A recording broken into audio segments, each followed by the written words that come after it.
Well, all right. Football season's drawing closer and closer by the moment. I don't know about you, but I'm getting the feeling, I'm getting the urge, I'm getting excited, I'm getting pumped. I know I'm not the only one. I can tell because of the number of football-related questions that are starting to flow in for the weekly Q&As. And I appreciate that. This time we're going to try and condense everything all into one video instead of the two like usual. Let's see how we do. Let's get started. Young Savage Armando. What do the Bucks do if Jameis Winston has another bad season and he doesn't show any progression? Is it time to draft another quarterback? Oof. I don't know if it's time to draft another quarterback just yet, but if you have that happen in 2018 where he doesn't improve or he regresses and he looks bad and you're coming off of the off the field questions, you really got to start at least considering it and thinking about it as an organization because you'd also be firing your head coach. That seems to be a given at this point. So it's something you would have to think about really hard. Larry, Fishburne, easy for me to say, was Javon Wims on your draft radar at all? And the real answer is not really that I can remember. But I think part of that is just due to the fact of I kind of got into time crunch as the draft was drawing closer, and as a result, didn't get to watch everybody that I wanted to. I think he was on my big board. I could be wrong, and if I am, I apologize.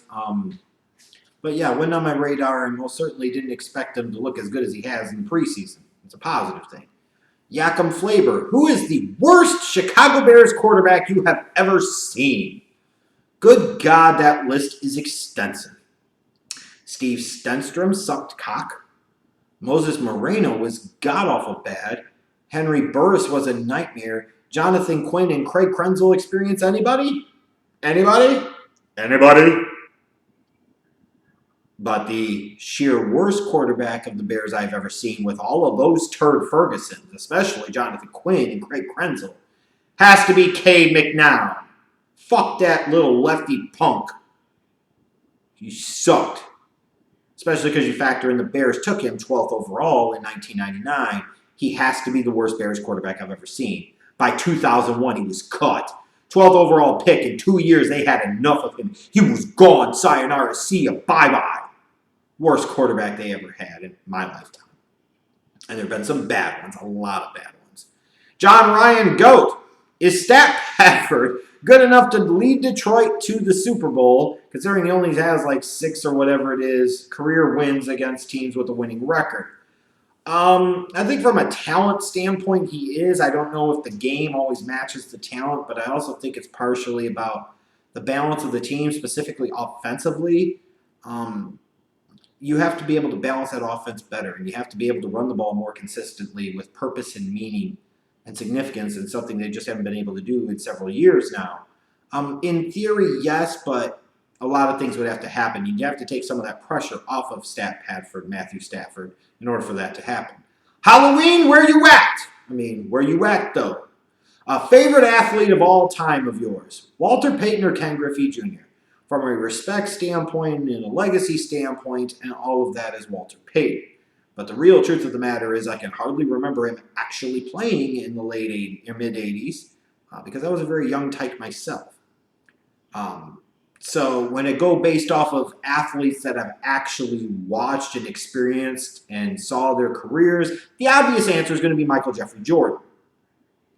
But if you take that easy slam dunk no-brainer away, favorite athlete of all time probably would be Ken Griffey Jr., yes. I would agree with that assessment. Absolutely. The kid is on that Mount Rushmore for me. William 95909. What can the Bears realistically expect from Anthony Miller in 2018? Wide receiver 1! Not wide receiver 3. Not wide receiver 2. Wide receiver 1! 1, wide receiver 1! That's what they can expect. And thoughts on Matt Nagy's decision on sitting the Bears starters a lot this preseason. Not a fan. You were not been a good team for a number of years. You're bringing in a new system. To me, you haven't earned the right to sit so many of your starters so frequently. Now, if you play well this year, have a winning record, it doesn't matter, does it? But if you don't, You've really opened yourself up to a lot of criticism. I feel like the starter should have played a little bit more in the preseason, personally. Slim Gator. Calvin Ridley's had some focus drops in the preseason, just like he would from time to time in college. Is this something that's fixable or potentially a chronic issue? Both. It could be fixable. It could potentially be a chronic issue. You'd like to see him not have that focus drop, but every once in a while, if he does have a focus drop, but then he makes a big play or a spectacular catch, then I guess you can kind of live with that. But I wouldn't be too concerned about it yet. You're still, only 3 full weeks through the preseason, not the regular season, even the preseason. So I wouldn't panic just yet. Brino Jorge, do you think Deshaun Watson and Jimmy Garoppolo are being overrated? Now look, I understand why people are excited about their possibilities and their potential. And I understand why fans are sitting there and saying that these guys could lead their teams to good things this year, and these guys could be poised for big seasons, and they potentially could be. But we need to not break out the anointing oil just completely yet. You're going off of Deshaun Watson and what he showed you off of 6 games last year. And mind you, he's coming back from a torn ACL. While that injury in and of itself is not as significant as it was 2 decades or even 1 decade ago, it's still a major knee surgery. It's still a major knee injury. And even when you look at those 6 starts, numbers-wise, very good. But in terms of the actual nuts and bolts of what you saw, there was some good and there was some bad. Wouldn't be quite calling him the savior just yet. Jimmy Garoppolo, you're going off of 5 starts. I mean, that's the reality. It's because the team wants him to be, the fans want him to be, and the organization paid him a crap ton of money to be, doesn't automatically mean that he is. I get thinking and projecting and imagining, but let's see Garoppolo be the starter an entire season before we christen him the God of San Francisco or Santa Clara, where the Field of Genes is. Yeah, I think they're both being overrated at this point. I understand it and I get it, and in a year it might not matter, but right now they are both being overrated. Chris Joseph, how long should teams like the Chargers, Bengals, and Giants wait to find their quarterback of the future? The Bengals potentially should be in that mode now. The Giants should be in that mode now. And the Chargers, frankly, should be in that mode now as soon as 2019. I think a lot has to do with the talent that's on the board, where they're at in the draft, and those type of things, but they should be looking for those guys now because you need to start thinking about the long term in all of those cases. Morton Karsten, should Raiders fans give up on John Gruden if Khalil Mack is traded, or should they already be out on him? I don't know why you would be huge on Gruden to begin with, if I'm being honest. And if they trade away their best player, an all-pro like Khalil Mack, you have significantly increased the attention coming up from the microscope of the fans and the media to what the Raiders are going to do now that they've traded away their one true stalwart, their one true star on defense.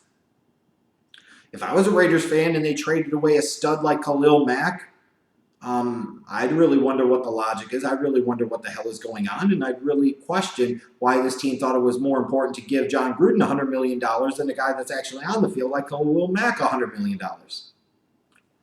I'd give up, or I'd at least hope you better know what the hell you're doing, because if you don't, I'm going to flame on your asses. Frederick Lowhouse, will Saquon Barkley be as good as people are proclaiming him to be? I think there's a chance, and it's going to kind of depend on how you define Saquon Barkley and your expectations of him. If you're expecting him to be solely a between the tackles runner getting 1,400 to 1,500 yards on the ground, you might need to change your expectations. Is he a guy that you might expect 2,000 all-purpose yards out of, like 1,100 to 1,200 on the ground and 800 to 900 receiving? That's where you're looking to me with Saquon Barkley is kind of like his ceiling of what he could be. He's a dynamic pass catcher and receiver, and he can make some big plays happen as a runner too. He's got to be better, more patient, more consistent in the way he approaches running between the tackles. If he can be, then yes, he could be a superstar. He absolutely could be, and he could have a major impact on the Giants in year one, and I expect him to. Samaj Anderson, do you think the 49ers are being pumped up too much? I'm pretty sure I've answered this in a previous Q&A, but at this moment, a little bit. Because they were a pretty bad team the last couple of years. And I don't know that they've added that much, and that much has changed in terms of their personnel to automatically be so giggly tits about them. So yeah, I think they're being pumped up just a little bit too much. But time will tell. But yeah, a little bit too much. Braden asks, if you're John Dorsey, what are you doing with Josh Gordon? Praying that he stays clean, praying that he gets on the football field, and letting him play this season out and figure it out after that. I wouldn't even think about 2019 and beyond with Josh Gordon until you figure out exactly what the hell is going to happen in 2018. You let him play, hope he can stay clean, see what he can be, and you go from there. That's the only answer here, the only option. Cards NMU. What's more exciting game to game? College football or the National Football League? From a pure game-to-game standpoint, I think you've got to go with college football because you have more true rivalries. Season is shorter. Games mean more, especially for teams that are potentially looking at playing for conference championships, potentially getting into the national college football playoff. So from a pure week-to-week standpoint, I think it's college football. In terms of actual season and leagues, it's NFL for me. Off-season ask, who retires first, Tom Brady, Bill Belichick, or do both of them do it at the same time? I feel like it's going to be a package deal. When one leaves, the other leaves. Although I feel like Belichick could potentially want to stay longer from an ego standpoint because he enjoys coaching that much, and he might want to prove that he can have a championship contender without Tom Brady. I think Brady has more going for him in the way of when it's time, and it's not going to matter that much to him. Really. Junior, is it playoffs or bust for the Buccaneers? It most certainly is if you're Dirk Cutter. I don't know how the hell he survives if they don't make the playoffs. Black Mamba Attack. Biggest one-hit wonder that you've ever seen in the National Football League. Biggest one-hit wonder that you've ever seen. One of the most noteworthy, and I'd say probably one of the biggest, would probably have to be Ickey Woods, especially with the Ickey Shuffle. He was part of that very good Bengals team in '88 with Sam Weiss as the head coach, Boomer Esiason as the quarterback. You got the Hall of Famer and Anthony Munoz at left tackle.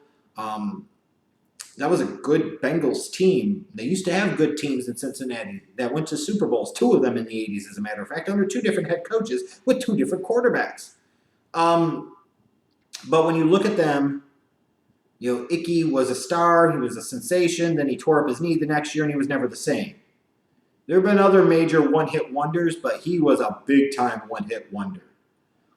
So I would maybe lean on him. Jeff's left testicle. What's wrong with my right testicle? Do you think John Gruden will get the Raiders back to greatness? Time will tell. No. I think he's there 3 to 4 years, and that's it. And they're desperate to try and buy him out of his damn deal. Master Sauruwatari. There we go. Easy for me to say. Record prediction for the Bears. Screw you, you're not getting it right now. You're going to have to watch the team-by-team season previews to find out my prediction for the Bears record in 2018. Get it? Got it? Good. Matt Thievish. Should fans be proud of a second-place finish for their teams, or are rings all that matter? I think it depends on the perspective of the team. Ultimately, rings are all that matters. But let's say you're a fan of the Cleveland Browns. Going 1-31 the last 2 seasons. Making the playoffs once since they came back to the league in 1999. 0-16 in 2017. If the Cleveland Browns went all the way to the Super Bowl in 2018, like they call it lightning in a bottle, and they went on this big, massive, historic run, but they came up short in the Super Bowl, that's still an incredibly, massively awesome season for them. So that second place finish would hurt and be painful and suck, but it would still mean something. So in that case, it might not be all that matters. Stephen Hilton, how much trade value does Teddy Bridgewater have, and should the Jets consider trading him? I think they should consider trading him. I don't know if now is the time to do it. Maybe actually ride it out into the regular season a little bit and wait and see what happens, and that might determine just how much trade value there is for Teddy. Vinny Los Pinuso closes us off by asking thoughts on Pat Bowlen and Gil Brandt being selected as contenders for the Hall of Fame in 2019. Pat Bowlen as an owner, sure, why not? I have no issue with them being there. His team's got to, 5 Super Bowls during his lifetime? 6? Was he still alive for the Peyton Manning Super Bowls? So technically 7? I mean, the Broncos became a kind of a marquee franchise in the league based off of the number of Super Bowls they went to. 5 of them with Elway, 2 of them with Peyton as quarterback. I mean, that's a lot of success. 3 Super Bowl titles. Yeah, Pat Bowlen's a Hall of Famer to be. That's perfectly fine. Gil Brandt, I feel like, is one of those things that he stayed in the spotlight or the focus all these years with his work with the NFL Network and such. We're talking about primarily, largely a scout and a scouting director, getting Hall of Fame consideration. That seems to be a bit much to me. But he was a part of the Cowboys for all those years, built some great teams. People like him, I guess. Wouldn't have been my choice, but whatever. Those are kind of the politics at play of this. But it's cool. I don't have any major objections. So that's it for this Q&A. We were just a little over 15, so that's not too bad. Thanks for all your questions. We'll do it again next week. That's right, bitches. The team-by-team season previews are going to be starting up soon, so stay tuned.